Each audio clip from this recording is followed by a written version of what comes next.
This news update is brought to you by Grab somebody and tell them hello. Your happiness will be connect to flow. Smile and cheer because that is we flow. Grab somebody and tell them hello. With your hands in the air, hands in the air, hands in the air, hands in the air. This is how we flow, yeah. Grab somebody and tell them this is how we flow.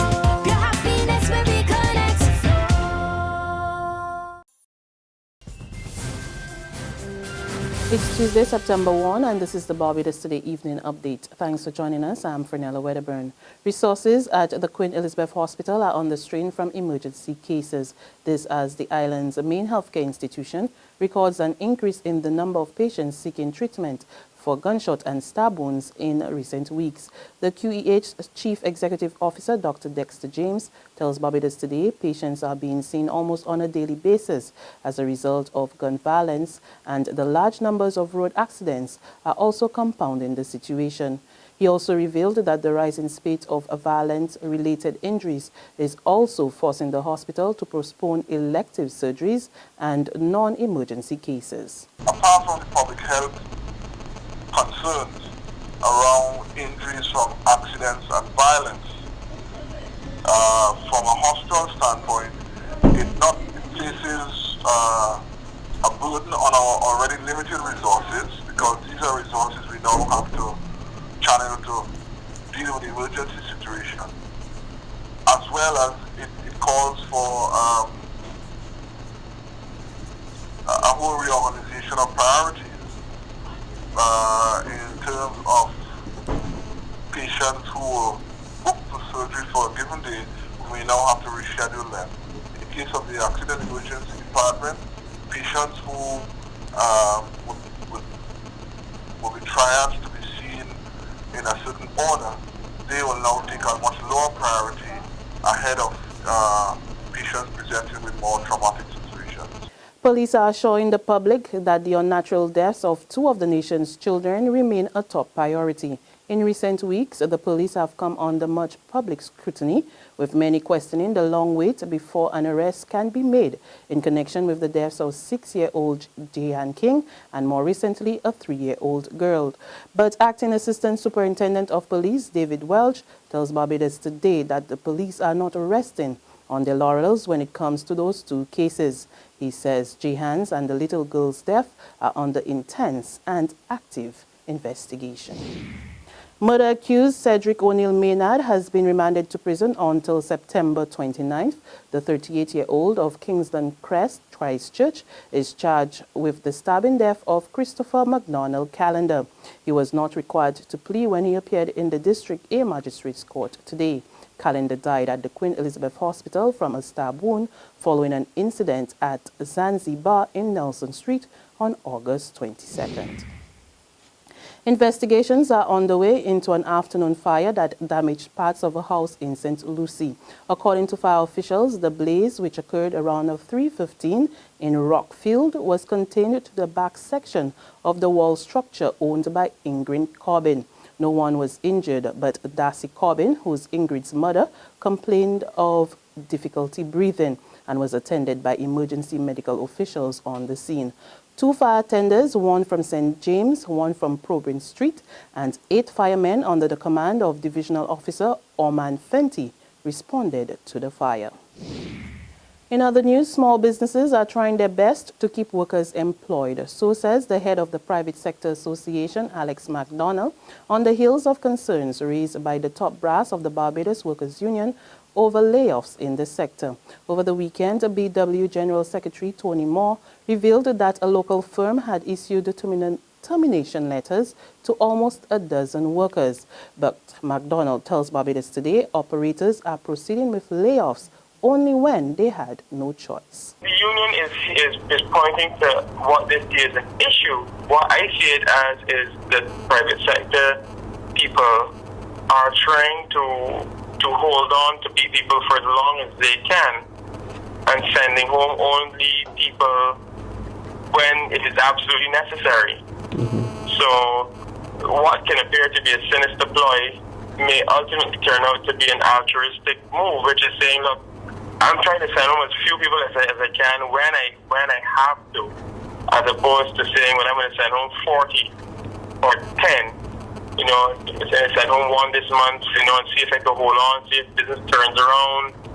And usually the conversations that you're having at the small mom and pop shop, which make up the bulk of our type of commerce, is, you know, if things turn wrong, I'll call you back, you know. But it is very tough. If people are not spending, then it is very tough to hold on to staff. And now for the latest in Dominica on search and rescue mission going on there, we headed to our Marie-Claire Williams. St. Lucia's Prime Minister Kenny Anthony got a first-hand view of some of the damage done in Dominica by Tropical Storm Erica.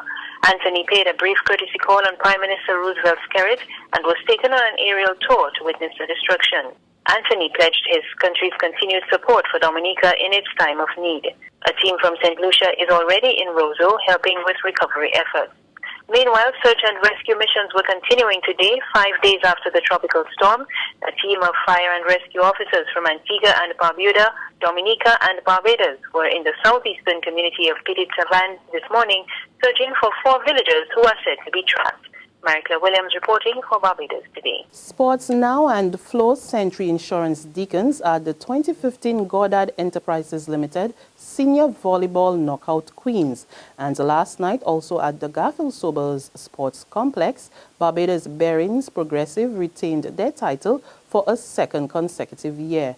Deacons women were victorious in the best of 5 sets final over Pan American Life Insurance Warrants, 22-25, 25-19, 25-22, 17-25, and 15-13. And in the men's final, Progressive trounced juniors in straight sets, 25-23, 25-14, and 25-22. There's regional and international news after this short break. Secure your future, be financially strong. Since 1983, we have been there for you. A smart range of products, great tax benefits. We're the solution to your hopes and your dreams. The Barbados Workers Union Cooperative Credit Union. The Barbados Workers Union Cooperative Credit Union. Humble beginnings to smart loans, smart savings. Save smart and borrow smarter. That's the move for me. Stability, prosperity. We're the solution to your hopes and your dreams. The Barbados Workers Union Cooperative Credit Union. The Barbados Workers Union Cooperative Credit Union. Got it in my hand, yeah. My Barbados, my bank. Got to understand, yeah. My Barbados, my bank. Ain't nothing like a core bank spare. None of them others just can't compare. You just got to love that taste. It's the world-class thing this land makes. Whether I'm cruising or at a bar, whether I'm at home, my bank spare is never far. For this blessing, got to give God thanks. My Barbados, my banks. We pick up with news from our regional neighbors. A gun amnesty goes into effect in Guyana as government tries to get a number of illegal weapons off the streets. Residents wishing to turn in their firearms will be able to do so at 59 police stations across the country for the next 30 days. We get more in this Capital News report. The program, which starts tomorrow, will last a period of 30 days, and it's expected that a number of illegal guns will be turned over to the police. Persons wishing to turn over illegal guns, ammunition, or explosives are urged to do so at identified police stations between the hours of 9 and 16 hours daily. President Grange, in a previous interview with the media, said it was government's view that the program will be successful. Persons who feel themselves threatened by others who have illegal guns are going to report. Persons who are in possession of illegal guns and are fearful of being arrested will hand in their guns. It will be successful because it is something that has been tried in other countries, and we just want to move the largest number of illegal guns off the streets and give the people who are in possession of those weapons an opportunity to deal with it legally. And further afield, U.S. federal officials are combing through neighborhoods north of Chicago in a massive manhunt for 3 suspects accused of shooting a police officer to death this morning.